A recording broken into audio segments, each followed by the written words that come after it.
Sveiki kūrėjai. Tai dar vienas video apie muitus. Dabar toks jausmas, turbūt niekas kitas, kas prekiauja su užsieniu, apie kitką ir nekalba. Situacija šiek tiek pasikeitė, nors nepasakyčiau, kad atsirado aiškumo. Nuo 22 dienos praktiškai visi paštai, išskyrus Deutsche Post, kuris lygtai pirmadienį ruošiasi tą padaryti, laikinai sustabdė siuntimą į JAV. Tai reiškia, jūs nieko nebegalėsit išsiųsti paprastu paštu. Kurjeriai vis dar siunčia. Iki 29 dienos atkeliavusios siuntos nebus apmuitinamos, bet viskas, kas pasieks JAV ir išleista į pirkėjui po 29 dienos bus apmuitinta. Etsy taip pat parašė kažkokį trumpą postą, iš kurio matosi, kad jie galvoja panašiai kaip ir visas likęs pasaulis, kad amerikiečiai, kadangi yra nepripratę mokėti muitų, tai nenorės jų mokėti. Ir Etsy siūlo rinktis siuntimo opciją su DDP, tai yra Delivery Duty Paid. Ką tai reiškia mums? Lietuvos paštas tokios paslaugos nesiūlo ir nežinau, ar siūlys. Mes bandysim kalbėti su jais ir pabandyti jiem išaiškinti, kad tai yra jų interesuose susitvarkyti šitokią situaciją, dėl to, kad Didžiosios Britanijos, pavyzdžiui, Royal Mail jau pasakė, kad siūlys tokią opciją.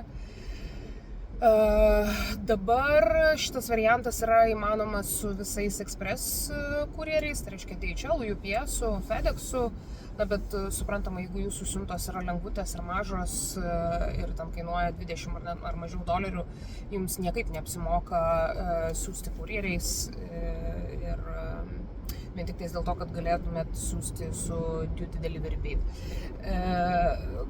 Tiem, kas nežino, kas yra Duty Delivery Paid, tai paprastai standartiškai mes siunčiam DAP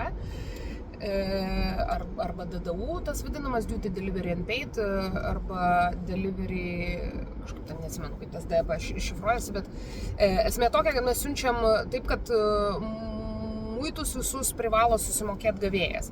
Etsys ir dauguma siūlo į Ameriką siųsti taip, kad muitus susimoka mes kaip siuntėjas, dėl labai paprastos priežasties, kad jūsų siuntos negrįžtų atgal, nes yra didelė tikimybė, kad amerikiečiai sakys, koks muitas, niekad gyvenime nemokėjau jokio muito, Trumpas sakė, kad muitai yra įvedami tam, kad kitos šalis mums sumokėtų daugiau pinigų, kodėl aš čia turiu mokėti. Ten žmonės nelabai orientuojasi iš tikrųjų, kaip veikia ekonomika, tai dėja. Dėl to matyti ir išsirinko Trumpą. Bet mažiau politikos. Tai, žodžiu, ką aš šiuo metu padariau, aš tai tiesiog susikėliau, tiksliau pasidariau siuntimo kainas į JAV, dėl to, kad pas mane į JAV siuntimas iki šiol buvo nemokamas. Tai dabar aš pasidariau siuntimo kainas į JAV, į kurias įskaičiavau realiai ir muitą, kuris mums yra 15%.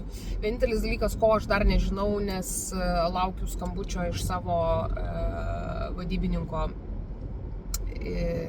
tiek iš FedEx'o, tiek iš UPS'o, kiek jie ims pinigų už DDP siuntimą. Tai reiškia, kiek mums kainuos tai, kad mes galėtumėm muitą susimokėti išsiųsdami, o ne gavėjas. Muitas Lietuvai, kaip ir visai Europos Sąjungai, yra 15%, bet kurjeriai prideda administravimo mokestį, kuris gali, kol kas aš mačiau sumas 20 eurų, kas nėra taip tragiška, aišku, kaip čia pasakius, išaugina gana stipriai prekės kainą, vėlgi reikia galvoti, ar apsimoka tą suvalgyti pačiam, ar kelt kainas prekės, nežinau, aš dar šito nenusprendžiau, nes, kaip ir sakiau, laukiu skambučio, kad susižinočiau, kiek man tas kainuos.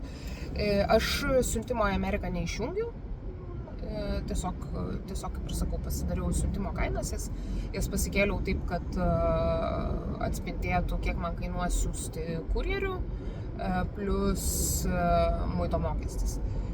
Tai kaip jums elgtis, aš tikrai negaliu rekomenduoti, ypač jeigu jūsų siuntos yra pigesnės ir mažesnės, tai žinoma opcija siūsti kurjerių.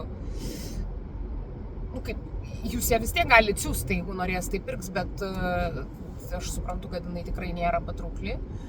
Bandysim šnekėti su Lietuvos paštu, tikiuosi, kad jie suvoks, kad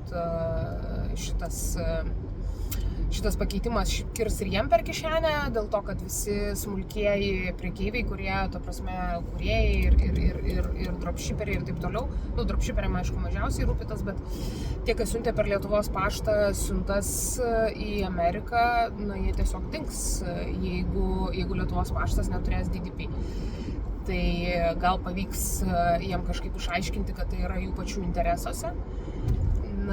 Ir žiūrėsim, kas bus ateityje, nes dabar kažkokios tai naujos informacijos nėra.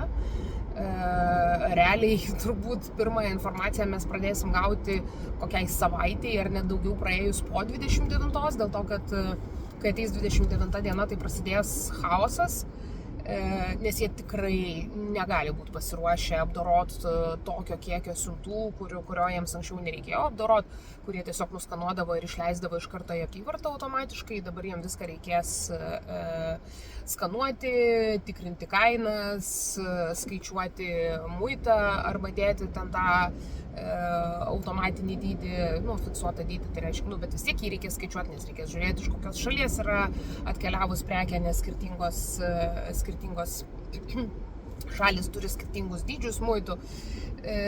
Žodžiu, po 29 dienos aš tikiuosi didelio chaoso ir yra nedidelė viltis, kad galbūt, kai kils tas chaosas,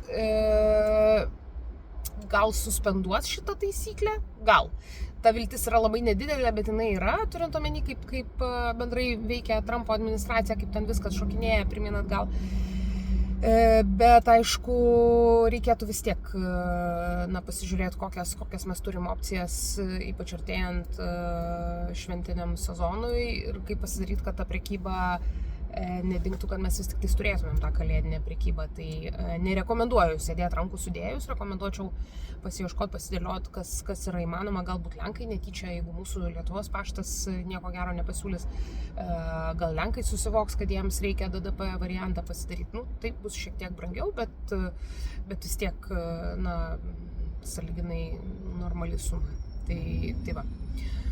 Tai tiek kol kas informacijos iš manęs ir tikiuosi, kad galėsiu greitų metų nudžiuginti kažkokiom naujienom, o ne šitais mokestiniais siaubais. Iki visiems.